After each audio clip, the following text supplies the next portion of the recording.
আমরা করব। আর ওয়াকআপ নিয়ে আমি আর বলবো না, নতুন করে আমাকে বারবার ডোন্ট ইনসিস্ট মি। ওয়াকআপ আমাদের এখানে কোনো কোশ্চেন নেই।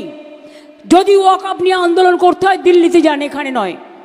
বাংলায় আপনাদের কোনো প্রবলেম নেই, বাংলায় আমি আছি, মনে রাখবেন।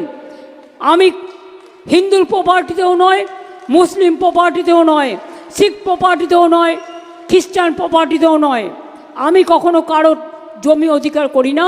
আর কোর্টে অলরেডি স্টে আছে, এটা সাব জুডিস কেস, আপনারা জানেন।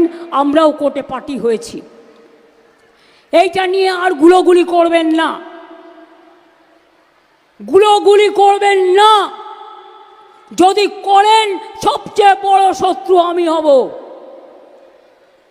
যদি আপনার কেউ অধিকার কেড়ে নেয়, অধিকার রক্ষা করার গ্যারেন্টি আমাদের, এটা মাথায় রাখবেন। এনআরসি করে কেড়ে নেওয়া হচ্ছিল না, এনপিআর করে কেড়ে নেওয়া হচ্ছিল না, তো আমরা তো রাস্তায় নেমেছিলাম, আন্দোলন করেছিলাম।